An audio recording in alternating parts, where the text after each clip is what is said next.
मुद्रा का नाश ना होने के कारण हम भगवान का भजन नहीं कर पाए।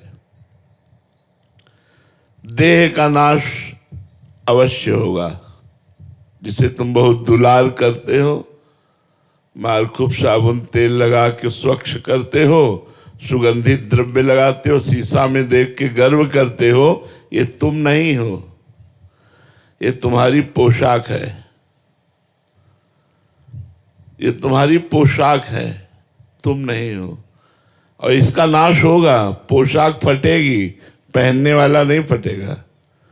बम की ताकत नहीं कि उसे फाड़ सके, वो अविनाशी है। इसी नाशवान का नाश होगा। जब शरीर का नाश ही होना है तो ऐसी कमाई कर लो जो अविनाशी है। तुम्हारे पास अविनाशी कमाई क्या है? आप विचार करके देखो। आप कहोगे इतने बीघा जमीन, इतना बैंक बैलेंस, इतने बड़े पद में, इतनी, ये सब हमने मेहनत करके प्राप्त किया। स्वप्न में जब आखिरी समय होगा, जगोगे तो न पद जाएगा, न बैंक बैलेंस जाएगा, न जमीन जाएगी, न परिवार जाएगा, जाएगा नाम, भगवान का नाम। इसीलिए कबीरा सब जग निर्धना, सब जग निर्धना, धनवंता नहीं कोई। धनवंता सोई जानिए, जाके राम नाम धनो। आप सबसे प्रार्थना है, नाम जप कीजिए। जितना नाम जप करोगे उतना ही आपके पापों का नाश होगा। पापों का नाश होने से दुख का नाश होता है, चिंता का नाश होता है, शोक का नाश होता है, और भगवान प्रिय लगने लगते हैं। सबसे बड़ी बात होती है भगवान प्रिय लगने। जिससे भगवान प्रिय लगने लगे, बस यहीं से जीवन का वो सुख प्राप्त होगा जो हम जन्म जन्म से भटकते हुए अभी तक नहीं प्राप्त कर पाए। अति आनंद, महामोद, महाप्रेम, ये भगवान से प्राप्त होता है। हम लोग हर समय चिंतन करते हैं, बस उसे संभालना है। चिंतन संसार, शरीर, भोगों का, रुपया पैसे का, शत्रु का, मित्र का, पत्नी पुत्र परिवार का, ये सब होता है। इसी को ठीक करना है और कुछ ठीक नहीं करना है। जैसे का तैसा ही रहना है। जब भगवान अवतार लिए थे तब भी संसार ऐसा ही था, आज भी ऐसा है, आगे भी ऐसा ही रहेगा। हम अपना चिंतन सुधार करके काम बना सकते हैं। अनन्यस चिंतयन्तो माम।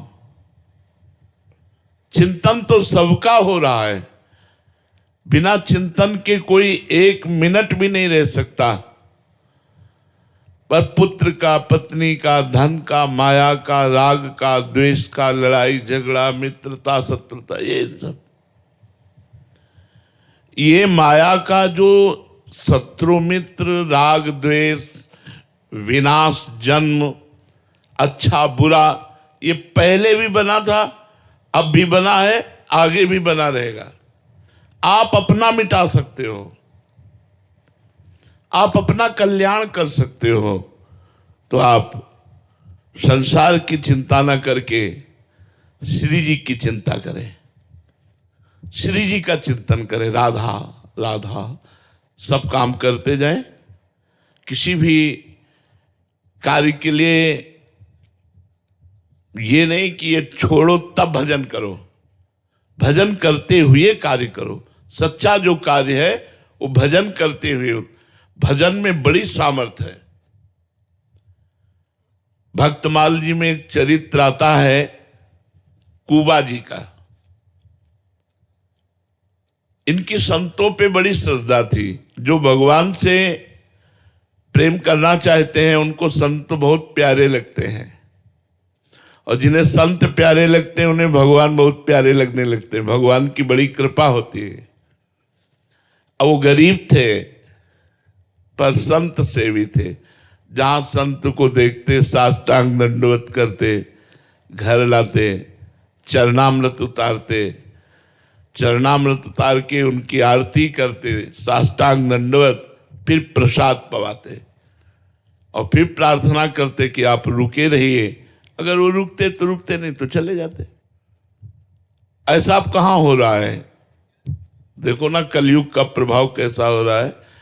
हम लोग जब बच्चे थे, जब संत महात्मा गांव की तरफ आते दिखाई देते तो पिताजी कहते दौड़ो, और सब 500 मीटर दूर दौड़ करके जाके सब साष्टांग दंडवत, और उनको घर लिवा के लाते, उनके चरण धोते। यार उन्हीं का प्रताप, चरणामृत का प्रताप संतों की। एक दिन 50 संतों की मंडली आ गई कुबाजी के यहां, और जिसे आज की भाषा में मजदूरी कहते हैं, वो मजदूरी करके अपने परिवार का पोषण करते थे। तो एक दो संत को पवाने की तो सुविधा हो सकती है, लेकिन 50 संत, और गरीब को कोई उधार भी नहीं देता। पड़ोसी से भी मांगो तो दरवाजा बंद ही कर लेगा। देखो ना, सुदामा जी को चावल भी नहीं दिए थे, टूटे हुए चावल के कण दिए थे। कुबा जी ने बहुत प्रयास किया कि आज हमारे यहां संत आए हैं और संत भूखा न चला जाए। ये बड़ी मर्यादा है गृहस्थ की, कि कोई दरवाजे से भूखा न जाए। जैसे आपके दरवाजे कोई आया है, राधे श्याम आवाज दे रहा है, आप निकलिए। 3 बातें तो आप सबको दीजिए। पहला मृदु वचन, राधे श्याम राधे श्याम। दूसरा आसन, आइए बैठिए। तीसरा पानी, जल पिएंगे आप? अब वो कह रहा मुझे 5,000 रुपया चाहिए। अब इस पर आपकी छूट है, आपका विवेक काम करे, आपके पास है तो दे दीजिए, नहीं तो नहीं दीजिए। फिर आपको कोई अपराध नहीं लगेगा। नहीं, अतिथि अपमान का अपराध लगता है। जैसे आपके दरवाजे कोई आया और बोला राधे श्याम, हमने कहा भाग जाओ, वो तो भाग जाएगा, लेकिन तुम्हारे पुण्य भी भाग जाएंगे, तुम्हारे पुण्य भी नष्ट हो जाएंगे। और कहीं संत, तो देखो हम इसीलिए छूट दे के बात कर रहे हैं कि 3 बातें आप सबका सम्मान कर सकते हैं तो आपको अपराध नहीं लगेगा। मृदु वचन, आसन और जल। ये किसी को भी दे सकते हैं, जरूरी नहीं गेट के अंदर लाना है, बाहर ही दे सकते हैं। कुर्सी डाल दी, ऐसे आसन डाल दिया, आप बैठिए। अब भोजन पाएंगे आप? नहीं, हमें रुपया चाहिए। किस लिए? प्रश्न बनता है, किस लिए? बोले हमको अमुक कार्य कराना है, हमारी सामर्थ्य नहीं है या हमारी श्रद्धा नहीं है। दोनों बातें आप कह सकते हो, कोई अपराध नहीं लगेगा। लेकिन अनादर नहीं, वो तो भाग जाएगा, लेकिन तुम्हारे पुण्य भी नष्ट हो जाएंगे। और कुबा जी के यहां तो संत आए थे, और कुबा जी स्वयं में महान संत थे। अब संत की महिमा को जानता है। अब संत भूखे चले जाएं, ये बड़ी समस्या। तो एक सेठ जी राजी हुए कि हम तुम्हारे संतों को भोजन करा देंगे, तुम हमारा कुआं खोद देना। 50-60 हाथ नीचे जल निकलता। उन्होंने कहा हम और पत्नी मिलकर दोनों जरूर आपका कुआं खोद देंगे। आज आप हमें दाल चावल घी बूरा दीजिए, जिससे संतों की सेवा। खूब संतों को पवाया। संत भगवान नाम कीर्तन करते हुए प्रसाद पाए, जय जयकार हुई और वो गए। कुबा जी 1 मिनट भी नाम नहीं छोड़ते थे, ये खास बात थी उनकी। सेठ के कथनानुसार कुआं शुरू किया खोदना। राम जी के भक्त थे तो एक फावड़ा मारते, राम उठा करके तसले पे देते, वो उनकी पत्नी कहती राम। और वैसे हर फावड़े पे नाम, हर तसले पे नाम। अब 20-30 हाथ कुआं खुद गया। अब नीचे बालू वाली मिट्टी थी, उसके लिए सपोर्ट चाहिए, लकड़ी आदि का सपोर्ट करके फिर खोदा जाता है। अब वो गरीब आदमी जो ही नीचे खोदे से ऊपर की मिट्टी, पत्नी ऊपर थी जो तसले से बाल्टियों से मिट्टी खींचती थी, और कुबा जी नीचे से कुंतलों टनों मिट्टी ऊपर उनके आ गई। अब वो चिल्लाई, गांव के लोग आए, जेसीबी तो थी नहीं पुराने जमाने में। अब वो बोले यार हटाते हटाते तो मर ही जाएंगे, तो हटाने का श्रम क्यों करे, और उसको पूर दिया गया। और सेठ ने कुछ ले देकर उनकी पत्नी को राजी कर दिया। और बात, एक भक्त संत के उदर के पोषण के लिए किसी से इतना बड़ा वादा, तो देखो भगवान कितने रक्षक हैं। 1 महीना हो गया, भगवान के बातों को आप लोग आश्चर्य में मानकर, या ऐसा कि कोई कथा है, आश्चर्य मत मानो। यदि भगवान का भक्त है तो कुछ भी हो सकता है। एक राजा की सवारी वहां से निकली तो उनको सुनाई दिया राम राम राम। तो राजा ने कहा ये आवाज इतनी मधुर और प्रेम भरी है, ये किस संत की आ रही। आसपास कोई आवाज का लक्ष्य करके गए तो जहां कुआं था वहां से आवाज आ रही थी, राम राम राम। बोले महाराज यहां से आ रही। लोगों से पूछा, लोगों ने बताया 1 महीना पहले कुबा जी इसमें दफन हो गए, वो खोदते हुए। तो ऐसा उन्होंने कहा खोदो। अब वो राजा राज सैनिक लगे, कुआं खोदा। जहां कुबा जी बैठे थे वहां एक गुफा बन गई थी। कुबा जी को बिल्कुल कोई चोट नहीं, कोई परेशानी नहीं, श्वास लेने में कोई परेशानी नहीं, करतुम अकर्तुम अन्यथा कर, जो गर्भ में हमको हमारी रक्षा की, वो रक्षा करने वाले भगवान। एक शीतल झारी जल की रखी थी और सुंदर भोजन रखा था, और वो चिदानंद भोजन जिससे मलमूत्र न बने। कुबा जी को निकाला गया, कहा गया कि 1 महीना आप नीचे रहे, आपको कोई कष्ट? बोले बिल्कुल कष्ट नहीं, सीताराम जी साथ थे। केवल 1 महीना ऐसे बैठे रहने से उनके थोड़ा, तो इसीलिए केवल राम जी नाम उनका था, तो कुबा केवल राम जी नाम उनका रख दिया गया। भगवान के नाम में इतने सामर्थ्य।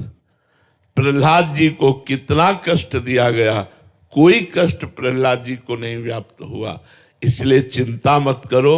अनन्यस चिंतयन्तो माम ये जनाः पर्युपासते तेषां नित्याभियुक्तानां योगक्षेमं वहाम्यहम्। भगवान कह रहे हैं योग और क्षेम का वाहन मैं करूंगा, तुम केवल मेरा अनन्य चिंतन करो। ये 3 बातें भक्त के हृदय में अवश्य आ जानी चाहिए। एक तो नाम जप करते हुए भगवान की कृपा पर विश्वास। नाम जप चलना पहला कर्तव्य है, और साथ में विश्वास कि भगवान की हम पर विशेष कृपा है। नाम जप करते हुए भगवान की कृपा पर विश्वास। और दूसरा, शरीर मरेगा मैं नहीं, पर शरीर तो मरेगा, अर्थात मृत्यु का चिंतन। मरना है यार। आप सोचेंगे कि मरना सोचना कितना कष्टप्रद है। भजन बढ़ता है कि कहीं आपका विस्मरण होकर शरीर न छूटे, आपके स्मरण में छूटे। एक घबराहट बनी रहती है कि शरीर कभी भी छूट सकता है, नाम न छूटने पावे, भजन न छूटने पावे। तो शरीर की मृत्यु निश्चित है, इसलिए भगवान का निरंतर नाम जप करते हुए भगवान की कृपा पर विश्वास। और तीसरा है भजन करते हुए आए हुए दुख सुख को भजन से ना जोड़ना, उसे प्रारब्ध से मानना। हमारा बुरा प्रारब्ध है तो हम उसे भोग रहे हैं, अच्छा प्रारब्ध है तो उसे भोग रहे हैं। लेकिन जो भजन कर रहे हैं ये हमारे संचित कर्मों को और क्रियमाण को संभालेगा। प्रारब्ध को भोग लेंगे, संचित भस्म हो जाएंगे, क्रियमाण निष्प्रभावित हो जाएंगे, और इसी जन्म में भगवत प्राप्ति हो जाएगी। जब हमारा मन बुरी भावनाओं की तरफ जाए तो नाम जप में मन नहीं लगता, इसलिए नाम कीर्तन करना चाहिए। पर उस समय मन मौन रहने की बात सोचेगा, नाम कीर्तन करने की। अगर नाम कीर्तन करो तो बच जाओगे।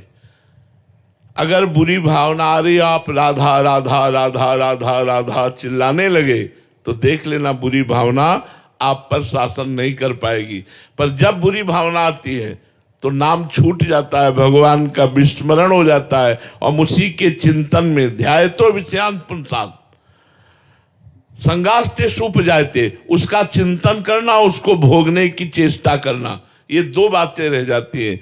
अगर हम नाम कीर्तन करें तो दोनों बातें शांत हो जाएंगी और भगवान की तरफ हमारा मन लग जाएगा।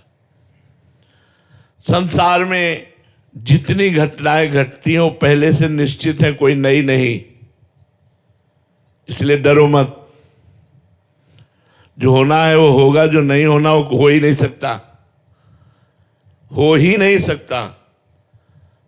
जो होना है उसे कोई रोक नहीं सकता। एक ज्योतिषाचार्य थे, तो बहुत ज्योतिष का पक्का ज्ञान था, तो सबकी कुंडली बनाते थे। तो एक दिन उन्होंने सोचा अपनी कुंडली भी तो देख लें। तो उन्होंने अपनी कुंडली में देखा कि मगरमच्छ से मृत्यु है।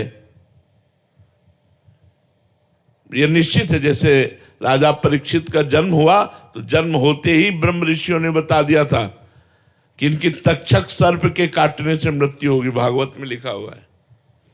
उन्होंने ज्योतिष के द्वारा देखा कि उनकी मगरमच्छ से मृत्यु होगी। उन्होंने अपना घर द्वार बेच दिया और रेगिस्तान में जाकर के वहां रहे कि जहां पानी नहीं तो मगरमच्छ कहां, जहां पानी की समस्या है वहां मगरमच्छ कहां। अब ज्योतिषाचार्य थे, उनका बड़ा यश बढ़ा, लोग धीरे धीरे वो यश राजा के काज में पहुंचा। उस समय राजा लोगों का शासन था। राजा ने उनको अपना राज पुरोहित बना लिया। बड़े मजे, राज पुरोहित बन गए। जिस वर्ष राज पुरोहित बने उसी वर्ष लड़का हुआ। अब तो राज पुरोहित का और सम्मान कि पंडित जी के आगमन से ही शुभ काम, सबसे बढ़िया काम, पुत्र हुआ, राजकुमार हुआ। कई वर्षों बाद कुंभ पड़ता है। अब जब प्रयागराज का कुंभ आया तो राजा ने तैयारी की और छोटे राजकुमार को भी साथ, पंडित जी से कहा आप कुल पुरोहित हो, मंत्र उच्चारण तो आप ही करोगे। उनका महाराज प्रयागराज नहीं जा सकते हम तीर्थ। बोले क्यों? बोले मगरमच्छ से हमारी मृत्यु है, हम जल के समीप नहीं जा सकते। तो उनका तुम चिंता मत करो, गंगा में इधर जाल, यमुना में जाल, बीच का जल छनवा देंगे, नौका से सैनिक रहेंगे, बिल्कुल भय करने की जरूरत। उनका नहीं, अब राज आज्ञा, जबरदस्ती उनको जाना पड़ा। जब गए तो लड़का भी जल में, राजा भी जल में। पंडित जी बोले हम बाहर से गड़ा नाम तो गणपति गंगवा, बोलना यहां तक आओ। जैसी हो भवतव्यता तैसी बने सहाय, आप ना आवे ताय पे ताय। मगरमच्छ आया, पंडित जी को लील के चला गया, न सैनिक न जाल न कुछ, कोई रोक नहीं पाया। जो होना है हो के रहेगा, जो नहीं होना वो हो नहीं सकता। इसलिए बेफिक्र होकर के राधा राधा नाम जप करो। भगवान नाम जप से समस्त समस्याओं का समाधान, समस्त कामनाओं की पूर्ति और भगवत प्राप्ति भी हो जाती है।